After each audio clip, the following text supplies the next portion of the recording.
Salut tout le monde, comment allez-vous? Moi ça va plutôt bien. Aujourd'hui on se retrouve pour une nouvelle vidéo et surtout pour une nouvelle chronique des jeux annulés. Et aujourd'hui on va s'attaquer à Pirates des Caraïbes, l'armée des damnés. Voilà, alors je sais il y a déjà eu des jeux Pirates des Caraïbes déjà d'avance disponibles sur internet, non pas sur internet mais disponibles sur console, excusez-moi. Bref, mais l'armée des damnés, ce fut un des jeux qui a été annulé tout bonnement, voilà, après une annonce à l'E3 2009, tout simplement. Bref, donc l'armée des damnés de Pirates des Caraïbes, c'est un jeu vidéo tout simplement, d'action, aventure et de rôle tout simplement annulé, développé par Propaganda Games tout simplement, pour les plateformes Xbox 360, PlayStation 3 et Microsoft Windows, donc sur PC. Créé à l'origine pour être publié par Disney Interactive Studios, c'était la première tentative de créer un jeu en monde ouvert tout simplement, basé sur la franchise Pirates des Caraïbes. Le projet a été annulé en octobre 2010, peu avant la fermeture du studio tout simplement.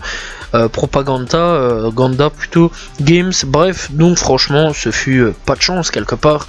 Et donc avant l'ensemble des événements de la malédiction du Blackbird, c'était là un petit peu avant, donc en gros, donc dans l'histoire, le jeu devait suivre James Sterling, plutôt un capitaine pirate dont la mission principale était de voyager à travers la mer des Caraïbes pour se faire une réputation, bien que peu d'éléments aient été dévoilés au sujet de l'histoire. Le jeu était destiné à être indépendant de la trame principale des films tout simplement, et d'inclure deux nouveaux personnages.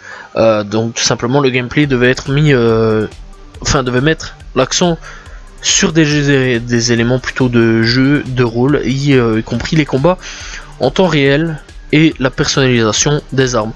En gros, ça devait être un peu un Black Flag, voilà, mais avant Black Flag, tout simplement. Bref, donc après son annonce lors de l'E3 2009, tout simplement, le jeu reçoit des réactions positives de la plupart des journalistes vidéoludiques. Damon Hatfield d'IGN tout simplement estime qu'il est un RPG d'action prometteur, tandis que Game Radar Plus approuve le gameplay, le comparant à Assassin's Creed. Les journalistes ont été déçus lorsque Disney a annulé le jeu plusieurs mois avant sa sortie prévue tout simplement. Ubisoft, l'éditeur d'Assassin's Creed, lui par la suite a sorti un jeu similaire, Assassin's Creed 4 Black Flag, qui fut une grosse réussite pour Black Flag tout simplement. Bref, donc ce jeu en gros devait être tout simplement un Black Flag avant Black Flag tout simplement, un jeu qui n'a malheureusement eu pas de chance, voilà, puisqu'elle était tout simplement annulée. Donc voilà, bref, on sait pas grand chose au niveau de ça, mis à part que il y avait des quêtes, des combats, on pouvait personnaliser des joueurs, les armes, voilà, c'était très intéressant, voilà, donc en gros on avait plusieurs choix multiples en fait sur le jeu, voilà, donc c'était vraiment très intéressant, c'était un monde ouvert, voilà, comme encore une fois à la Assassin's Creed Black Flag tout simplement.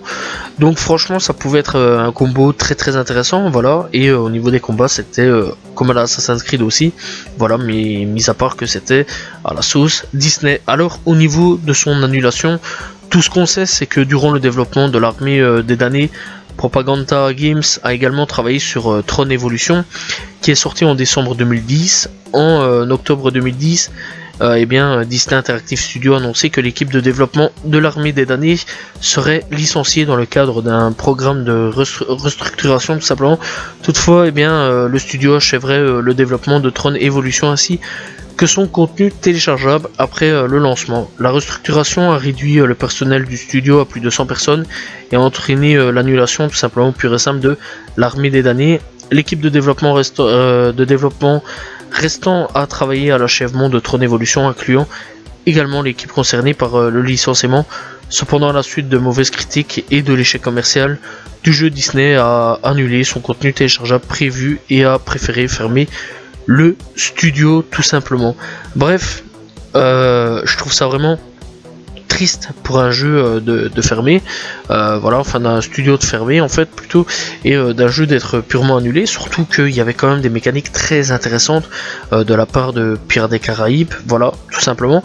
Et je trouve que ça aurait pu changer comparé aux autres Pirates des Caraïbes, et ça aurait peut-être pu apporter quelque chose de très intéressant quand même à la licence, et des nouveautés, voilà, qui ne se fera malheureusement pas, et qu'on ne connaîtra malheureusement jamais. Voilà, tout ce qu'il y a au niveau du jeu, c'est une bande annonce, pas de gameplay, rien du tout. Voilà, il y a vraiment rien d'autre sur ça. D'ailleurs, c'est pour ça que je vais rechercher des gameplays d'anciens jeux Pirates des Caraïbes. Voilà, ça devait avoir rien à voir, ça devait vraiment avoir rien à voir avec la trame principale avec Jack Sparrow, tout simplement. On devait sûrement avoir 2-3 easter eggs ou alors 2-3 similitudes, 2-3 petits trucs avec Jack Sparrow, mais sans plus. À mon avis, c'est ce qui était prévu. Franchement, je trouve ça assez dommage. Voilà, c'était quand même un jeu très prometteur qui malheureusement ne sortira jamais. Voilà, j'espère que vous avez apprécié cette vidéo. N'hésitez pas à vous abonner, liker, commenter, partager. Je réponds toujours aux commentaires. On se retrouve demain pour une nouvelle vidéo. Salut tout le monde.